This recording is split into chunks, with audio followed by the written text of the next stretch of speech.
This video is for educational purposes. Newcastle upon Tyne, or simply Newcastle, is a city and metropolitan borough in Tyne and Wear, England. It is located on the River Tyne's northern bank, opposite Gateshead to the south. It is the most populous settlement in the Tyneside conurbation in northeast England. Newcastle developed around a Roman settlement called Pons Aelius. The settlement became known as Monkchester before taking on the name of a castle built in 1080 by William the Conqueror's eldest son, Robert Curthose. It was one of the world's largest shipbuilding and repair centers during the Industrial Revolution.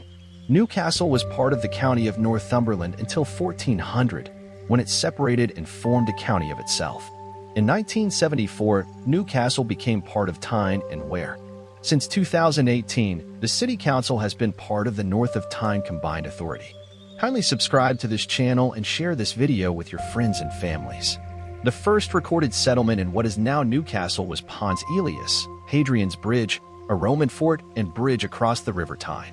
It was given the family name of the Roman Emperor Hadrian, who founded it in the 2nd century AD. This rare honor suggests Hadrian may have visited the site and instituted the bridge on his tour of Britain. The population of Pons Aelius then is estimated at 2,000. Fragments of Hadrian's Wall are visible in parts of Newcastle, particularly along the West Road. The course of the Roman wall can be traced eastwards to the Segedunum Roman fort in Wallsend, the Wall's End, and to the separate supply fort of Arbia in South Shields, across the river from Hadrian's Wall. The extent of Hadrian's Wall was 73 miles, 117 kilometers, spanning the width of Britain. The wall incorporated the vallum, a large rearward ditch with parallel mounds, and was built primarily for defense and to prevent the incursion of Pictish tribes from the north, and probably not as a fighting line for a major invasion. However, it seems that the vallum stopped just west of Newcastle, where its role as a secondary line of defense was performed by the River Tyne. After the Roman departure from Britain, completed in 410, Newcastle became part of the powerful Anglo-Saxon kingdom of Northumbria, and was known throughout this period as Munich-Cester, sometimes modernized as Monkchester. Conflicts with the Danes in 876 left the settlements along the River Tyne in ruins. After the conflicts with the Danes, and following the 1088 rebellion against the Normans, Monkchester was all but destroyed by Odo of Bayeux. Because of its strategic position, Robert Curthose, son of William the Conqueror, erected a wooden castle there in the year 1080. The town was henceforth known as Novum Castellum, or Newcastle. The wooden structure was replaced by a stone castle in 1087. The castle was rebuilt again in 1172 during the reign of Henry II. Much of the keep which can be seen in the city today dates from this period. Throughout the Middle Ages, Newcastle was England's northern fortress. In 1400, Newcastle was separated from Northumberland and made a county of itself by Henry IV. Newcastle was given the title of the county of the town of Newcastle upon Tyne.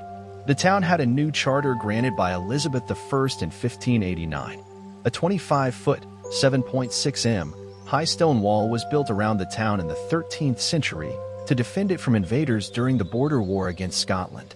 The Scots King William the Lion was imprisoned in Newcastle in 1174, and Edward I brought the Stone of Scone and William Wallace south through the town. Newcastle was successfully defended against the Scots 3 times during the 14th century. From 1530, a royal act restricted all shipments of coal from Tyneside to Newcastle quayside, giving a monopoly in the coal trade to a cartel of Newcastle burgesses known as the Hostmen. This monopoly, which lasted for a considerable time, helped Newcastle prosper and develop into a major town. The phrase "taking coals to Newcastle" was first recorded contextually in 1538. The phrase itself means a pointless pursuit. In the 18th century, the American entrepreneur Timothy Dexter, regarded as an eccentric, defied this idiom. He was persuaded to sail a shipment of coal to Newcastle by merchants plotting to ruin him.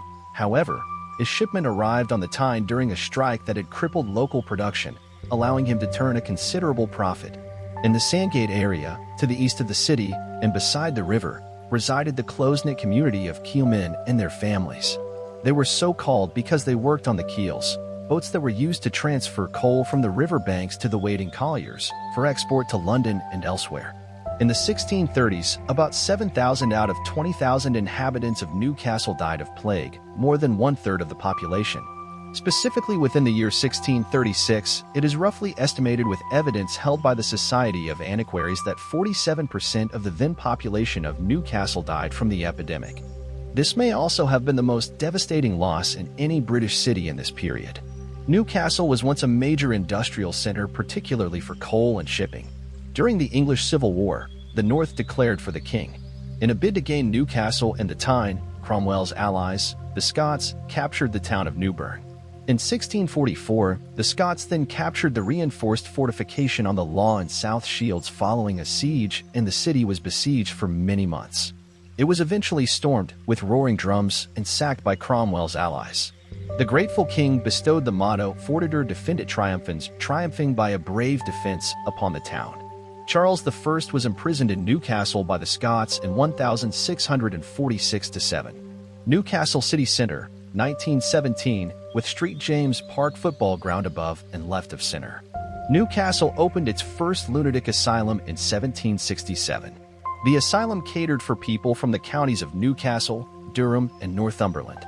Newcastle was the country's fourth largest print centre after London, Oxford, and Cambridge, in the Literary and Philosophical Society of 1793, with its erudite debates and large stock of books in several languages. Predated the London Library by half a century. Some founder members of the Literary and Philosophical Society were abolitionists. Newcastle also became a glass producer with a reputation for brilliant flint glass. A permanent military presence was established in the city with the completion of Fenham Barracks in 1806. The Great Fire of Newcastle and Gateshead was a tragic and spectacular series of events starting on Friday, October 6, 1854, in which a substantial amount of property in the two northeast of England towns was destroyed in a series of fires and an explosion which killed 53 and injured hundreds. The status of city was granted to Newcastle on June 3, 1882. In the 19th century, shipbuilding and heavy engineering were central to the city's prosperity, and the city was a powerhouse of the Industrial Revolution. This revolution resulted in the urbanization of the city. In 1817, the Mailing Company, at one time the largest pottery company in the world, moved to the city. The Victorian Industrial Revolution brought industrial structures that included the 2+1 mile, for kilometers, Victoria Tunnel, built in 1842, which provided underground wagonways to the States. On February 3, 1879, Mosley Street in the city was the first public road in the world to be lit up by the incandescent light bulb. Newcastle was one of the first cities in the world to be lit up by electric lighting. Innovations in Newcastle and surrounding areas included the development of safety lamps, Stephenson's rocket, Lord Armstrong's artillery, Biro flour, Lucozade, Joseph Swan's electric light bulbs, and Charles Parsons' invention of the steam turbine, which led to the revolution of marine propulsion and the production of cheap electricity. In 1882, Newcastle became the seat of an Anglican diocese. Kindly subscribe to this channel and share this video with your friends and families. See you in the next one.